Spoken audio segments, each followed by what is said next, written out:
Welcome back. Today we've got quite the report for you. I'm going to be presenting information that details World of Warcraft subscriber trends. This is real data from a Blizzard presentation that took place at GDC this year. In fact, it took place like a day or two ago.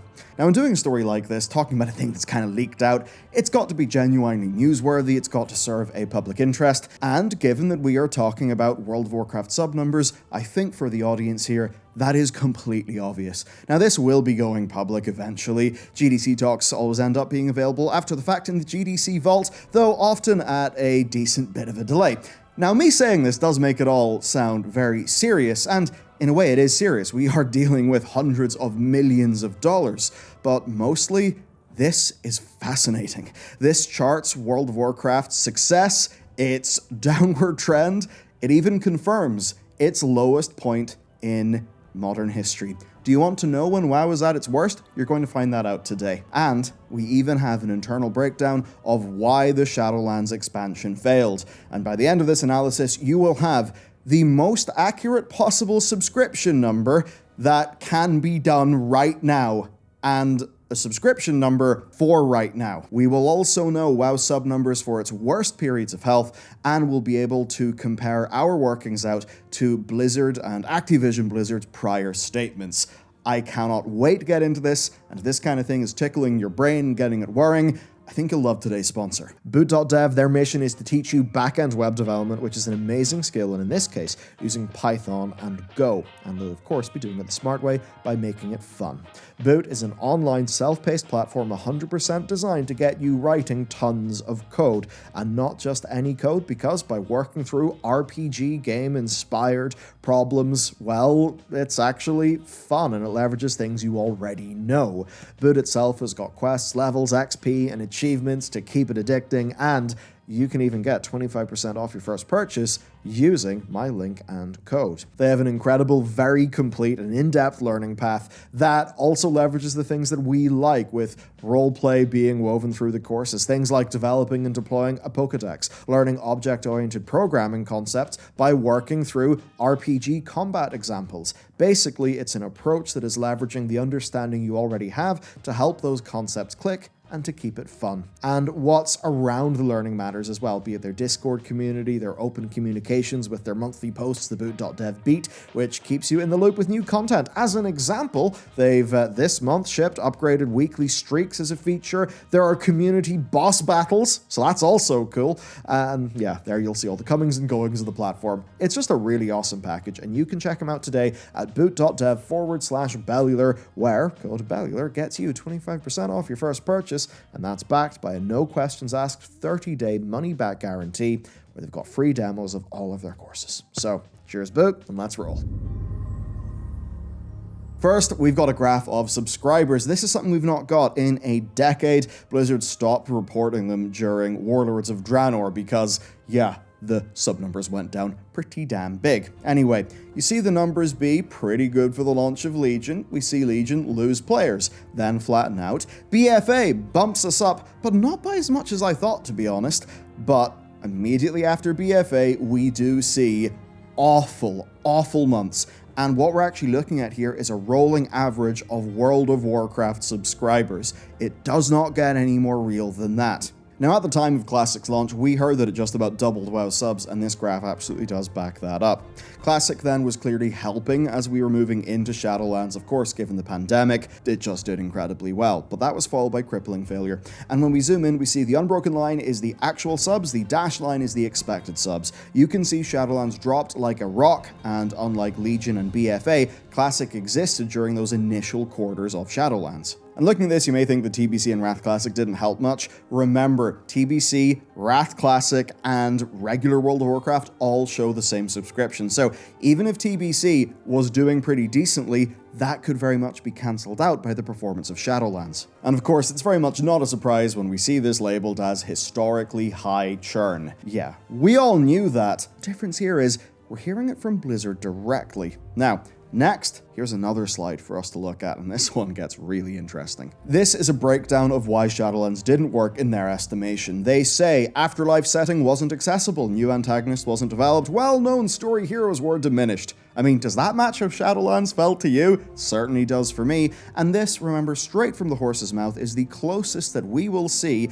to Blizzard just saying straight up, this whole thing was a mistake, we shouldn't have done it, we ruined our iconic heroes, the villain sucked. As for gameplay, they say it lacked variety, borrowed power was wearing thin, systems were not evolving, and that I get, they were just iterating the same thing again and again and again. And when we think about variety, I mean, hey, 16 months in the Sanguine Depths, does that sound good to you? Vitally, they call out community specifically, saying gaps in content, lack of transparency, didn't feel heard.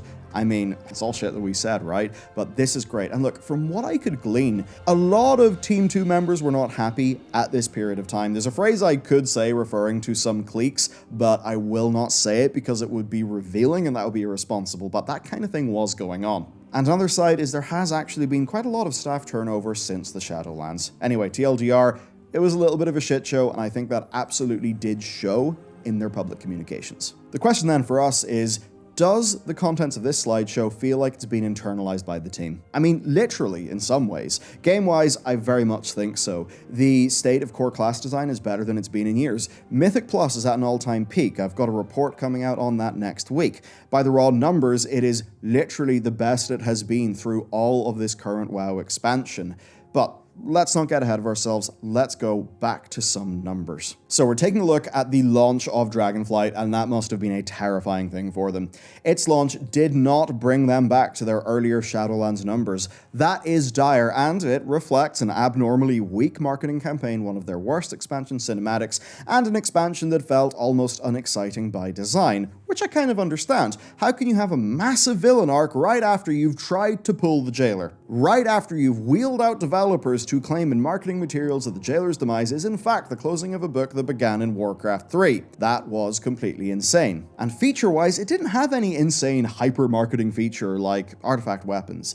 And there was even mismatch with audience expectations with the new race. The Drakthir were a take on playable dragonkin that were nothing like what Warcraft as a franchise had led people to desire or expect. But for all of that, and indeed because of some of that, it did focus on the essentials. Class design, talents, public events, basic traversal, content cadence. Let's see then what investing in those core foundational things actually gets you in your game. Looking at the Dragonflight sub numbers, we see that initially, pretty mid, actually. The initial content seemed to do okay, not amazing. It clearly did have a lower churn rate than what we would have expected. But where things get wild is mid-2023 and beyond. So what happened? Well, Classic Hardcore, both unofficial and official, kicked off. There was a revamp of gearing in modern WoW, and that I cannot overstate the importance of because for so many people, gear literally makes them go and play the game. So yeah, fix up gearing, people start playing more. Surprising. BlizzCon then was huge. It got the vibes right, and instead of a woohoo, happy trailer, we got something with meat, with emotional depth, with compelling vocal performances, amazing animation, industry leading, and of course, Season of Discovery, which was launched quite shortly after. You would be forgiven for assuming that this spike is all Season of Discovery, but some numbers suggest that's not all the case. As an example, we've just published our report of Mythic Plus activity to our members and our analysis of Night Stalker's numbers. That'll be up on the channel next week. The core thing, though, is that Season 3 of Dragonflight, in terms of the number of runs done, is demolishing Season 1 and demolishing Season 2. And when we looked into raid statistics, we've been seeing retention numbers that are essentially unparalleled in recent history. Pretty interesting. This slide then draws us a few points of comparison. Right now, World of Warcraft has as many subs as it did partway through the classic spike back in the days of BFA. It's just shy of Shadowlands' flash in the pan, and it actually looks as strong as Legion. Does it feel like that, though? Does the community feel like that? The answer is no. And there are many reasons, but a big one is fragmentation. Classic, Season of Discovery, and Modern have all got different player bases. We literally don't see each other. We don't watch the same YouTubers and watch the same Twitch people, right? So together, we're producing Legion-like subscription numbers, but it doesn't feel like that because we're actually logging into different versions of World of Warcraft. And that, I think, is an important factor. Modern World of Warcraft is, I think, very much on an upswing. But modern WoW is still short of Legion, because Legion produced these numbers by itself, without a Season of Discovery, without a Classic. But still, I truly believe it is on an upswing. Basically, What they need to do is the hard work and just making stuff. Look, Dragonflight was a great version of World of Warcraft, the game mechanics, brilliant, the types of play, the reward schema, massive improvements, but it was not a great representation of what Warcraft, the franchise, Warcraft the emotion is, Warcraft the world, the setting. It's no wonder that they are leaning into more core Warcraft things with The War Within, and why they are setting both Midnight and The Last Titan in fan-favorite continents. So clearly, modern WoW, as a subset of World of Warcraft, has a long way to go, but I think is absolutely on the upswing. And now it's time to talk about some numbers. Okay, we cannot do exact ones here, but we can try. Our last official number is 5.5 million. That was a few quarters after they plummeted from the Warlords of Draenor launch spike of 10 million. And guess what? Based on what they did say in prior earnings calls, we can get a workable subscriber number estimate for now that is basically as accurate as you can do. So, Warlords of Draenor's low was 5.5 million. When Legion launched, a misunderstanding with a journalist led to a number of 10.1 million subs being reported. Blizzard said that was false. They didn't provide a number though, but enter this, the Q1 2017 earnings report. So that's Q1 17. Legion released in Q3 the prior year, and this is what it says. Legion's overall performance is slightly ahead of the prior expansion. Now, this is obviously not perfect data, but, 2 to 3 quarters post-launch, WoD was about 5.5 million, so what is their definition of slightly? If it's only 5%, then that would put Legion at a similar point in its cycle at 5.8 million subscribers. If we take this as a starting point, we can have a lot of fun. Okay, if we're at 5.8 million 2 quarters after Legion launched, then you just draw a horizontal line, you see that we hit about 5.8 million with the launch of Guardians of the Dream. But since then, it's hard to say because the y-axis isn't labeled, but if you are to assume that the y-axis starts at 0 and you count 5.8 million in pixels, you work out a subs per pixel value, and then you do the maths, then we get 7.25 million subscribers right now, there and abouts. And yes, this is a rough estimate, but guess what? We'll be able to prove that the y-axis actually does start at 0. So, while this is rough, I think you can see the fairly clear logic here, and at least it's a pretty damn good ballpark. But let's get a bit spicier. What were WoW's worst numbers? Well, 4.07 million, there and abouts, midway through BFA, and during Shadowlands, even with Classic helping, 4.5 million. One thing that actually does make me feel good about these numbers is the scale though, because in the earnings call, again covering Classic's release, Blizzard said it was the sharpest growth in history and that they essentially doubled their subscribers. And if you go back to the annotated chart, you can see from 4.07 million to 8.27 million, which basically is a doubling, so I'm very confident that on that graph, yes, it's 0 on the y-axis. That is its starting point. And that I actually really do respect. A lot of companies will try to fudge with data by not labeling a y-axis or being a bit funny with it. That they really do seem to be just giving out the actual trends. That's honestly quite refreshing. So I suppose props to Holly and John. They evidently felt that actually they're in a strong enough feeling position that they can show this kind of thing. So that's the sub numbers, but there are other vital things, because for Blizzard, it's all about revenue per user. They use the store a lot more now than they used to. They pull future revenue forward using 6 and 12-month sub deals. But the thing is, WoW is probably over twice as expensive to develop. I mean, literally the headcount is like over, I think it's still over double what it was during Legion in like those earlier days, but our sub fees haven't risen. The expansion box prices went up, but not that much. So I think clearly the microtransactions like the cosmetics and the token, those are doing quite a bit of work. Because yes, ultimately the World of Warcraft team is, I think, just shy of 600 people. It really is quite massive, and that is far larger than it was at the past and say, the likes of Wrath of the Lich King. Wrath of the Lich King, it had a team that would look tiny compared to the current one. And of course, that's when they had 12.1 million subscribers. So that is basically it. I cannot wait for this talk to properly get out there so we can actually just break it down, go through all the detail. I think Holly and John doing a talk like this is really, really cool. Of course, at GDC, this is a case where they will be doing a presentation to fellow developers. Like, you don't just walk into GDC. Those tickets are pretty damn expensive.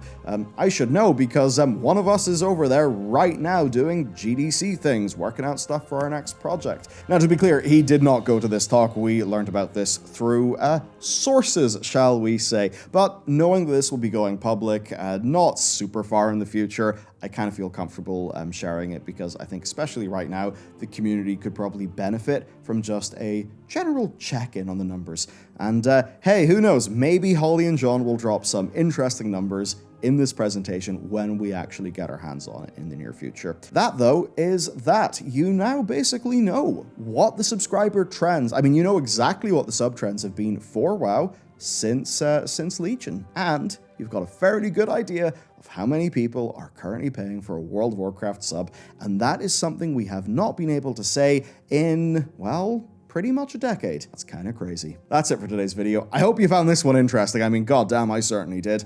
And, of course, I'll see you tomorrow for the regularly scheduled Warcraft news.